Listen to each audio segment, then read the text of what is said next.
Control. Control. The black hole of Baja will not even be mentioned by me. No. Too late. Yeah. Okay, turbine sail plan. So here we are. This is one of our favorite little pictures. We're running. Hello, 250 days, 240 of them. We're running all the time. All the time. Oh yeah, we're running in 1, 2, 3, 4, 5 meter swells and seas. Here is 2 feet chop on the nose. No offense. I'm sorry, but it don't cut it. You need some wave action. Okay. So we're going to talk at this We're going to look at one by one. This is sort of a cheat shot. We were reaching back and forth in front of Barbados till the guy come in because we hove to the night before because we didn't quite make it. But anyhow, so you can see the mainsail. We got a modern mainsail. I warn you, don't get Hassie sails. If you do it like us, you get Hassie sails and they'll outlive you. This sail, it's been 6 years and 45,000 miles. It looks brand new. What a drag! We can't get new sails. It's obscene. It's a beautiful modern sail, and it shows no wear. I mean, it's nothing. It's been all this way. It's been nothing. You know what it's talking about?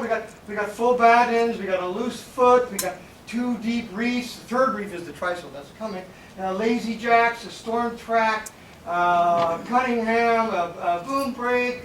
It's all good. We never see it. This is just because when you're offside an island, the islands screw up all the. It's not trade wind sailing. It's not trade wind sailing. Because it's right behind the lee of Barbados, and guess what? It's coastal sailing, so you're on the wind, reaming back and forth. It's really not true. Mainsail, it's fun, it's okay, but it's never seen the light of day in Indian Ocean. And I don't think we played it at all. The whole South Atlantic. It was up all the time in the Pacific, but we didn't know better. And the wind was light and fluky. It's still fun. It's still fun. And there's the other chit chat in the. This is a really big pearl coming. This is a big pearl. Just because the crowd does it doesn't mean it's right. I was reading an ARC crap, and that the majority of boats now no longer have servo-pendulum wind vanes. The majority of the boats have electric autopilots, like 2/3 or so, right? And reels. So this will introduce you. This is Monty, the monitor wind vane, and Tilly, the tiller. These are the 2 guys who run the boat. Kath and I, we just sort of puff around and look for happy hour. These guys run the boat all the time. Very simple, very good. And after 15 years of 10 years really of racing, hardcore, what I could do out there. I was a lot younger in those days. I thought I knew how to sail. We got this nailed. We could make the boat go fast. It was all good. We got this Monty installed. Damn thing wouldn't work. It wouldn't work. It kept rounding up and rounding up. I did everything I possibly could to get that bloody thing to go downwind. No way. It would just kept rounding up. Phone the company. They'll reduce your mainsail. Then they phone us back. We reef down the mainsail. Boom! Bam! Charging along full speed. This thing is the best teacher on the boat. It has taught us so much. No electricity. It has such wood. It has never failed, really, at all, the whole time. It's so simple. Just because all the buddy or nobody's using it, hello, electronic revolution is not necessarily the right way. Just because the majority of you do it, they're doing it in charter barges. And then the same artist says, oh yeah, just get a charter boat, and off you go with a rally, and then put it on a boat and send it home. What kind of crap is that? That's not safe. There's nothing proud about that. We saw a guy in South Africa who said, oh, the boat goes under 3 knots, you turn on the engine, gagging with a spoon. What kind of fancy would put the engine on because the boat goes down to 3 knots? He's forgot the fucking thing's a sailboat, for goodness sake. Don't do that. You gotta have the pride of what you do. And this is your best teacher in the world. It never runs out of juice. You don't need a generator. You don't need a water generator. You don't need acres of solar panels and all that crap. It runs all on its own. Teaches you how to sail. It's the best. It's a wonderful thing, and it teaches us that we got to reef the main. There's another chit chat. There's another pearl. Another chit chat in the local literature is about there's too much cockpit management of your sail plan. You really should run out to the mast and reef and slab reef your main. That's BS in my book. Complete and utter BS. This is Terwin's, the bitter end, the human end of our mainsail. There's the main halyard. Forget that. That's the Staysail sheet to bed. So there's the main halyard. There's the first reef. There's the second reef, and there's the main sheet. Just a simple twist, right? So we can throw it off if we're not so clever, which has happened. Anyway, so here, and look at this. The cool thing. Look at that. Have you ever seen a shiny bronze winch? It's a thing of beauty. The fine little detail.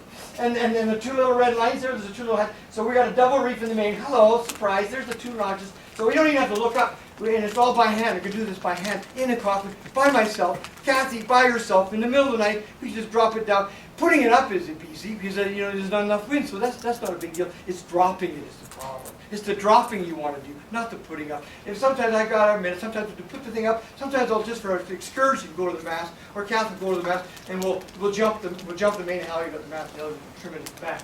But putting it up doesn't matter. Who gives a shoot?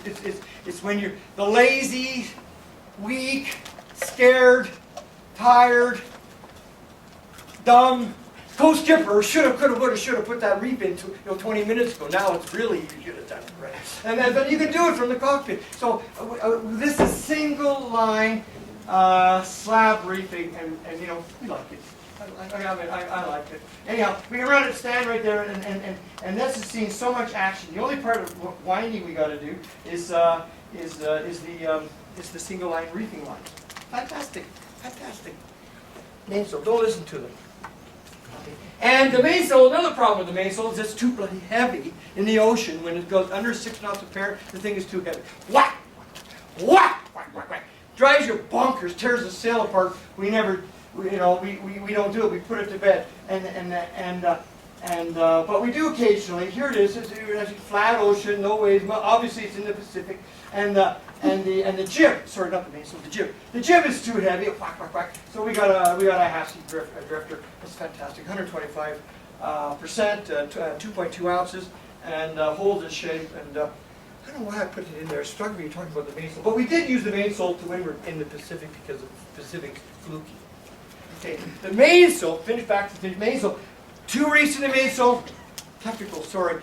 We never use the trysail is fantastic. It's our 3rd reef in the main. It's pretty. I really don't. I forgot the square footage, but it drives the boat for all we want. There we can see lots of white water, and the jib is reefed down. It's probably the storm staysail and the trysail. The boat has got all the power in the world it needs, way more than it needs. She's on her feet. She's pretty much on her feet, charging along the trysail. We love the trysail. The trouble with the mainsail is it comes with the damn boom. Boom is like 90% of your hassle and 10% of your value. Who needs a goddamn boom? I'm sorry. But we don't need a boom. It just cleaves to the up rail. It's fantastic running downwind. The jib doesn't have a boom. Who needs a boom? Put the boom to bed. You don't want the boom. There's the mainsail, put to bed, and the trysail. Love the trysail. It's fantastic. Fantastic. And then you don't have such a heavy mainsail, so maybe it'll stand up and not fall over the place. Okay, foresails.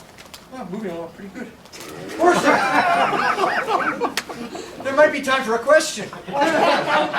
Okay, foresails. Not foreplay, foresails. Focus, boys, focus.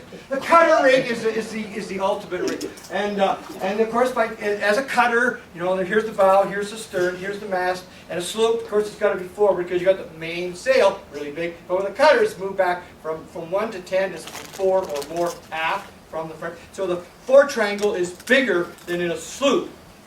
It's because you got 2 sails up there rather than 1, which is very good for those of us who are weaklings because we don't want to haul those great big sails around, right? So anyhow, so we got the staysail and the jib flying, and as by definition of a cutter, we love our trysail. First, I'm sorry, I want to finish the trysail. Our staysail. We use our staysail. This is a video, but we'll skip it because I want to talk. Staysail, there it is. Here we are. We love our staysail. We're moving the staysail. This is once again one of those problematic Hassie sails that'll be there forever. But look at it, even the tickler's still flying. I love it. I just love that. You notice that? Cute, eh? Anyway, here's the running backstage, running a boat. She's overcast, it's nasty, and there's a bit of wild weather. And the boat's charging along under staysail. Love it, love it. Next, this will do 6 knots in 25 knots. We're doing 6 knots right where we want to go up to, 40 degrees right back to 150 degrees. Just charges along pretty much boat speed until over 25 knots, and with no other sails, just a staysail. And this one's a storm staysail, not that makes a difference. But here's the staysail, and then in close quarters, it's made it to the trysail. We can tack our way into harbor. We can come off the hook and just sort of ease out of the harbor under a staysail. It's like a great big dinghy. Something nice about a small boat that does not filled with all kinds of gadgets and crap that break and make you stand all the time. You really want a boat that's simple, so you can just pull up the anchor and away you go. It's really fun, Ted. You should like it.